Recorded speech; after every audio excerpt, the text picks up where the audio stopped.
क्या आपने कभी समय को पीछे ले जाने की कोशिश की है? वेल, घड़ी को इस तरह उल्टा घुमा देने से टाइम रिवर्स नहीं होता।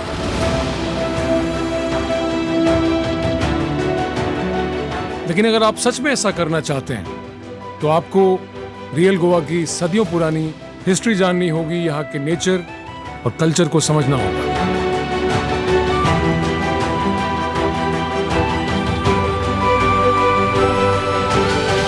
तैयार हैं इस टाइम ट्रैवल के लिए? तो चलिए शुरू करते हैं स्पिरिचुअल गोवा का ये सफर विद मी क्रांति।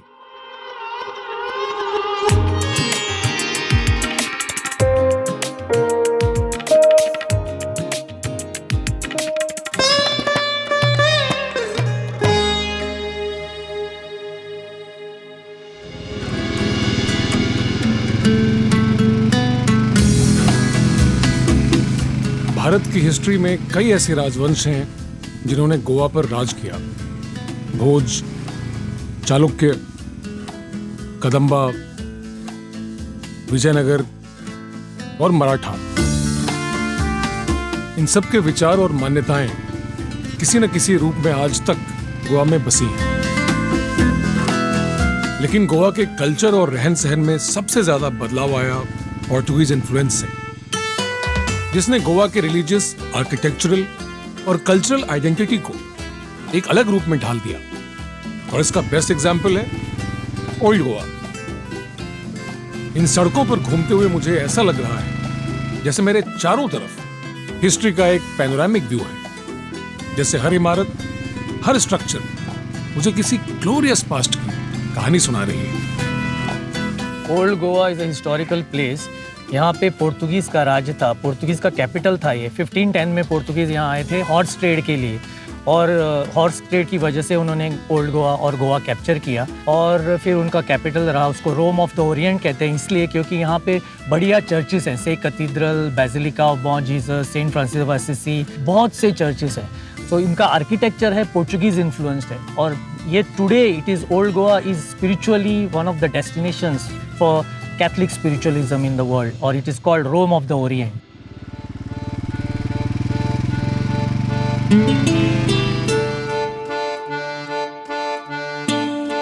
Welcome to the oldest and the most famous basilica of Goa, Bom Jesus Basilica. ये बेसिलिका जीसस के चाइल्डहुड को डेडिकेटेड है और यहाँ पर दुनिया भर से लोग अपनी प्रेयर्स ऑफर करने आते हैं। कहते हैं कि ये बेसिलिका गोवन पोर्टुगीज आर्किटेक्चर का एक मास्टरपीस है।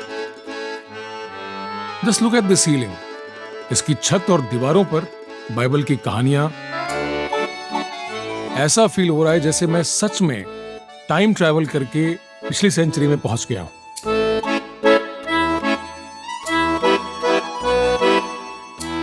अच्छा, ये जो चर्च है ना, इसका कंस्ट्रक्शन 1594 में शुरू हुआ। 1605 में पूरा बांधकर कंप्लीट कर दिया, यानी कि 420 साल पुराना चर्च है। अब ये जो चर्च है ना, इतना पूरे भारत में क्यों प्रसिद्ध, क्यों प्रचलित हो चुका है, क्योंकि यहाँ पे एक बहुत ही महत्वपूर्ण इंसान की यहाँ पे एक बॉडी रखी है। इनका नाम है सेंट फ्रांसिस जेवियर, जिस बॉडी को केमिकल्स, मेडिसिन, लेप, द्रव्य लगा के नहीं रखा है। शुद्ध और सरल भाषा में अगर बताना चाहूँ तो बॉडी प्रिजर्व नहीं किया है। और यहाँ पे हर एक की मुराद, हर एक की विश, यहाँ पे मनोकामना पूरी होती है। लेकिन अपनी विश, मनोकामना पूरी होने के लिए होना चाहिए सबसे बड़ा विश्वास, श्रद्धा और आस्था चाहिए। क्या आपको पता है गोवा की सेंचुरी ओल्ड साइट्स में से एक यूनिक साइट ऐसी भी है जिसे बनाने में पूरे 80 साल लग गए।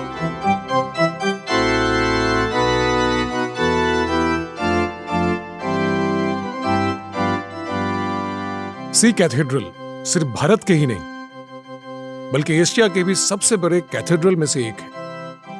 यह भारत की यूनेस्को वर्ल्ड हेरिटेज साइट्स में से भी एक है। इस कैथेड्रल को बनाने में पूरे 80 साल लगे। इसका कंस्ट्रक्शन 1860 में शुरू हुआ, लेकिन फंड्स की कमी और गोवा पर स्पेन के टेम्पररी कंट्रोल के कारण इसको बनाने में डिले बढ़ते रहे। इस कैथेड्रल की हाइट 250 फुट और विड्थ 181 फुट है, जहां से हम कैथेड्रल को उसकी फुल ग्लोरी में देख सकते हैं। यह कैथेड्रल अलेक्जेंड्रिया की सेंट कैथरीन को डेडिकेटेड है, जिन्हें मिडिवल पीरियड के दौरान यूरोप की सबसे पॉपुलर सेंट माना जाता है। गोवा की एक सबसे बड़ी बेल, गोल्डन बेल, इसी कैथेड्रल में है।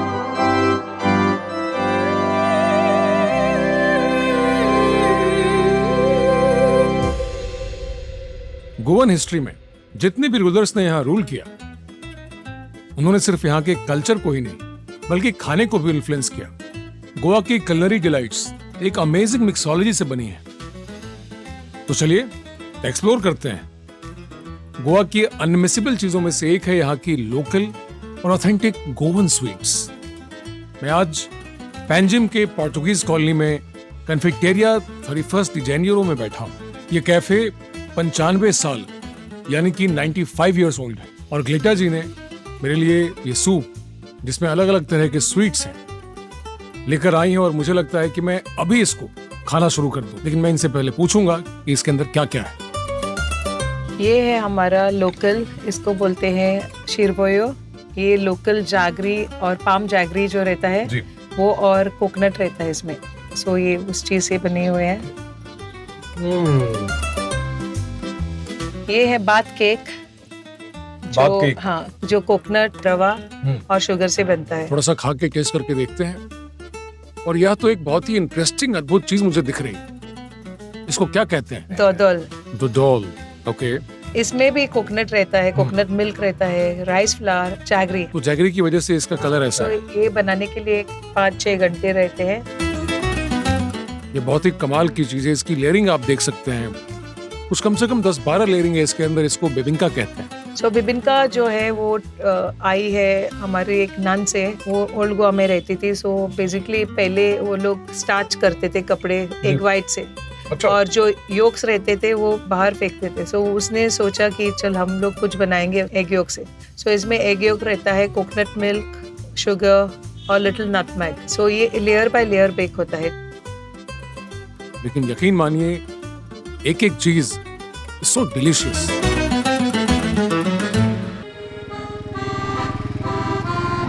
गोवा को समझना है तो गोवंस की तरह रहना होगा। The world is talking about sustainability. Sustainability will minimize negative impacts. But regenerative tourism talks about the 3 pillars of economy, environment, and the society.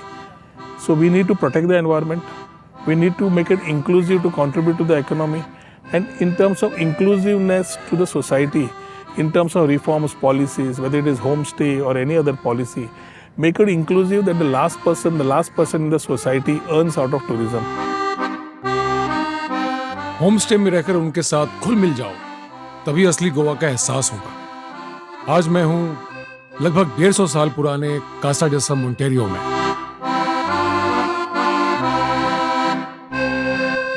यहाँ की हर ईंट, यहाँ की हर दीवार कुछ ना कुछ एक कहानी कहती है।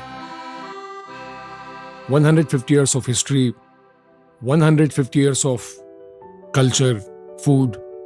Ma'am, there has to be a very strong reason and emotional reason to preserve the house and also to make it as a homestay. Yeah, we thought of making it into a homestay because when people come from outside, they like to see the architecture of the house. And the thing is that the olden houses, they have high roofs, many doors and windows, and the furniture inside, the old furniture, the carved furniture, and all. People love watching all this. So that was the main reason why we wanted to make it into a homestay and preserve the house as it is. And to also take them back in time. Yeah, paintings inside, and especially the plates which are the olden plates which are there, and the furniture, the carved furniture, is all but more than 100 years old.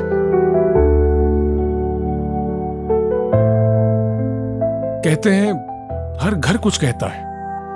आप भी यहाँ आएंगे तो ये घर भी कई कहानियां लिए आपका इंतजार कर रहा है।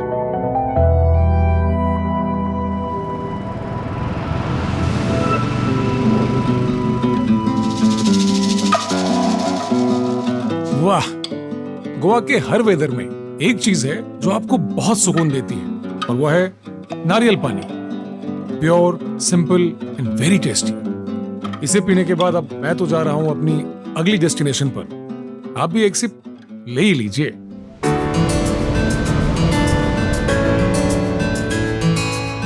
कहते हैं दुनिया में अगर किसी भी जगह को आपको दिल से जीना हो तो वहां के खेतों में जाकर फ्रेश और लोकल खाना जरूर ट्राई करना चाहिए। एक ही प्लेट में स्वाद के साथ साथ लोकल कल्चर और नेचर भी। इसीलिए हमारे शास्त्रों में भी भोजन को एक आध्यात्मिक प्रक्रिया बताया गया है। तो आइए चलते हैं इस जर्नी पर फार्म टू टेबल एक्सपीरियंस करने। नमस्ते सर। नमस्ते। कैसे नमस्ते हैं आप? क्रांति जी, बहुत अच्छा लगा आपसे मिलके। मुझे भी आपसे मिलकर बहुत अच्छा लगा और खासकर जब इस फार्म को देखेंगे और जानेंगे तो और खुशी होगी। बिल्कुल, मैं आपको हमारे फार्मिंग के बारे में दिखाता हूँ, फार्म पे टूर पे लेके जाता हूँ। यहाँ पे जो फार्मिंग होते हैं उसको इंटीग्रेटेड फार्मिंग बोलते हैं। हम शुरुआत करेंगे चिली से, चिली जो खाने में हमारे यूज हो रही है। अरे वाह, मिर्च। ये चिली है। सबसे पहले हम चिली के बारे में देखेंगे। इसका नाम है पेरी पेरी। तो ये 4th स्पाइसेस चिली है वर्ल्ड की। इतनी सी ये फाइनल साइज है उसकी, पकने के बाद लाल होती है। तो कितने लोगों के लिए सर ये काफी? ये एक चिली 15-20 लोगों के लिए बस है, इतना स्पाइसी होती है, जो हमारे आज खाने में भी यूज हो रही है। सर अब हम नेक्स्ट क्या निकालने वाले हैं? अभी नेक्स्ट इंग्रेडिएंट है कोकोनट, जो बहुत ही इम्पोर्टेंट है गोवन खाने में या पूरे साउथ इंडिया में। तो यही कोकोनट यंग स्टेज पे होता है, जो हम सब जगह नारियल पानी जो पीते हैं वो स्टेज पे है। और फिर वो मैच्योर्ड होता है, उसके बाद हार्वेस्टिंग होता है इसका, और फिर खाने में यूज होता है। तो सर ये यंग है या ये मैच्योर है? ये पूरा मैच्योर्ड कोकोनट है, मैच्योर जो भी खाने में यूज होगा। क्या? Exactly. Thank you sir. What's next? Next है एक है फ्रूट जी लेकिन उसको हम सब्जी की तरह भी यूज करते हैं, जो गोवन ऑथेंटिक डिश है, जी। जो आपको नॉर्मल रेस्टोरेंट में बिल्कुल नहीं मिलेगी। वो है पाइनएप्पल। पाइनएप्पल। पाइनएप्पल।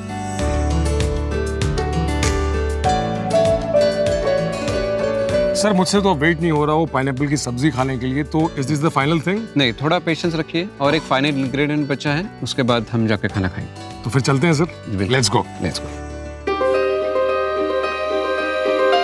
अभी नेक्स्ट इंग्रेडिएंट है वेनिला। ये सेकंड एक्सपेंसिव स्पाइस है सेफ्रॉन के बाद। Second expensive spice after saffron. एक रीजन है इसके पीछे, जब भी इसका फ्लावरिंग होता है फरवरी से लेके, जी। तो हर फ्लावर का पॉलिनेशन हाथ से करना पड़ता है। नॉर्मली वो नेचर में होता है, जैसे बीज बर्ड्स करते हैं, इसमें हमें करना पड़ता है। और वो करने के लिए एक ही चांस, फ्लावर ब्लूम होकर शाम तक गिर जाएगा। तो एवरीडे आके हमें हर प्लांट चेक करना पड़ता है, पॉलिनेट करो, फिर 1 साल वेट करो, फिर 2 महीने के drying process to get good vanilla aroma. ये 14 मंथ लॉन्ग प्रोसेस की वजह से ये सेकेंड एक्सपेंसिव स्पाइस बना। और ये मैंने कैरी भी किया है पॉकेट में, आपको दिखाने के लिए। इसका स्मेल लीजिए। ऐसा एक्सपीरियंस मैंने पहले कभी नहीं किया, इसीलिए कहते हैं फार्म आते रहना चाहिए। तो ये अपना फाइनल प्रोडक्ट। अरे वाह, तो अब चले। बिल्कुल। तो फार्म टू टेबल डाइनिंग का ये एक्सपीरियंस अब पहुंच चुका है अपने फाइनल स्टेप पे, जो है कुकिंग। हम जो लेकर आए हैं उसका गौरी जो कुछ बनाने वाली हैं। मैम क्या है आज के मेन्यू में? आज के मेन्यू में 2-4 ऑथेंटिक डिश बनाएंगे, जी जैसे कि पाइनएप्पल का सब्जी है, जी मिक्स वेज है जिसको खतखता बोला जाता है गोवन लैंग्वेज में। जी। बाद में 2 स्वीट डिश भी बनेगी। ये जो स्वीट डिश बनने जा रही है उसमें है कोकोनट, उसमें जैगरी डाल के स्वीट बनाया हुआ है, जी। और हल्दी के पत्ते में कोकोनट और चावल का आटा लगा के हम बनाएंगे, अलग सा स्वीट डिश है। वेनिला का फ्लेवर इस वाले स्वीट डिश में जाएगा, जो कि चिन्मय जी ने एकदम अपने फार्म से ताजा ऑर्गेनिक निकाल के दिया था। बहुत मजा आने वाला है। मैम शुरू करें? Yes. देखिए,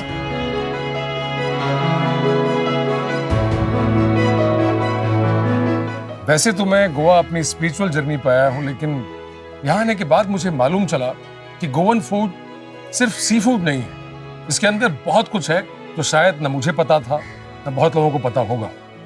गोवन कुजिन बीचेस की वजह से सी फूड के लिए जाना जाता है, लेकिन ऐसा नहीं है। गोवा में वेजिटेरियन डिशेस, वेजिटेरियन कुजिन बहुत डाइवर्सिफाइड है।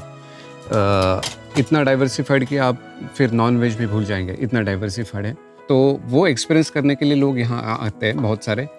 तो उनको हम फार्म दिखाते हैं। हमारा फार्म में अलग अलग चीज़ें जो ग्रो होते हैं, वेजिटेबल्स, फ्रूट्स, वो कैसे ग्रो होते हैं नेचुरली या ऑर्गेनिकली, वो दिखाते हैं। फिर उनको वो खाना कुक करके खिलाया भी जाता है। तो सर ये इतना जो स्वादिष्ट खाना खाने के बाद आदमी को यहाँ से जाने का मन नहीं करेगा। जैसे लगेगा मैं यहीं पे अच्छा खाना खा के सो जाओ। हाँ, हमने अच्छी तरह से एकोमोडेशन फैसिलिटीज भी बना के रखी है यहाँ पे। इको स्टे जिसको इको कहते स्टे, हाँ, इसमें मड हाउसेस हैं, मिट्टी के घर बने हैं, हैं। अरे वाह। मिट्टी का फ्लोर है जिससे कावडंग से लीपा जाता है, जो नेचुरल एयर कंडीशनर का काम करता है। इको फ्रेंडली कॉटेजेस भी बनाए जिससे यहाँ पे लोग रह के यहाँ का और एक्सपीरियंस ले सकते हैं।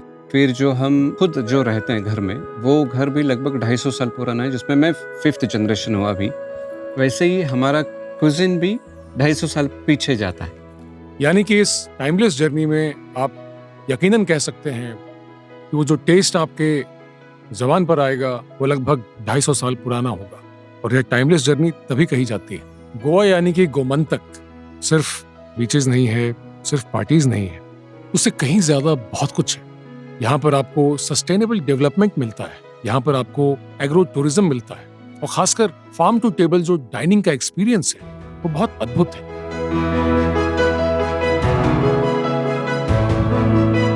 भोजन वही होता है जो हमारी आत्मा को छूता है, और आज इस भोजन ने मेरी आत्मा को छुआ है, क्योंकि इसमें 250 साल पुराना बेहतरीन स्वाद है, और साथ ही साथ इस प्लेट में हर चीज नेचुरल फार्मिंग से आई है, जो रियल गोवा की पहचान थी, और ये वापस फिर से ट्रेंड में आ रही है।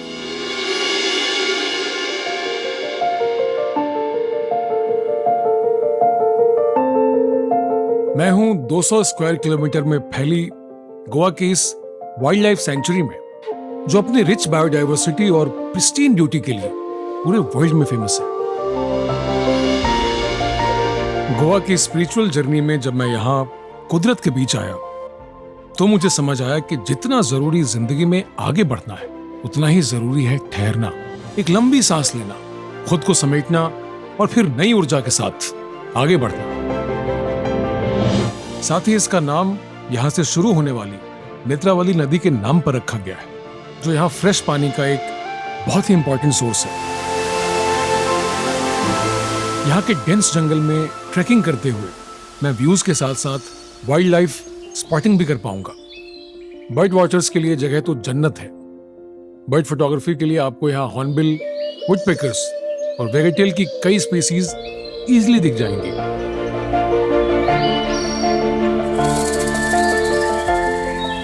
नेत्रावली वाइल्ड लाइफ सेंचुरी में आकर मुझे वाकई में ऐसा लग रहा है जैसे मैं नेचर के बहुत पास आ गया हूं।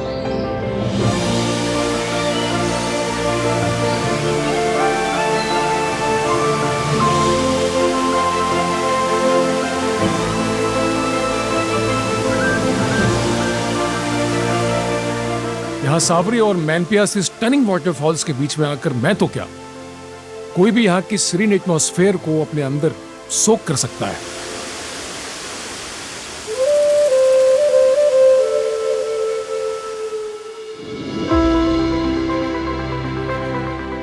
आज जो टाइम ट्रैवल मैंने किया वो मेरे लिए एक बहुत बड़ा रेवलेशन था।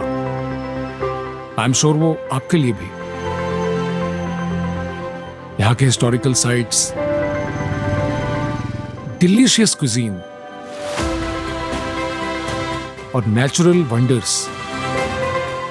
लेकिन यह जर्नी यहां खत्म नहीं हुई। अभी तो मुझे गोवा के लोकल फेस्टिवल्स देखने हैं और एक्सप्लोर करना है यहाँ का रिच फोकलॉर, क्योंकि इन्हीं कहानियों में वो कहानी छिपी है जिसकी खोज में मैं गोवा आया हूं। असली गोवा की कहानी।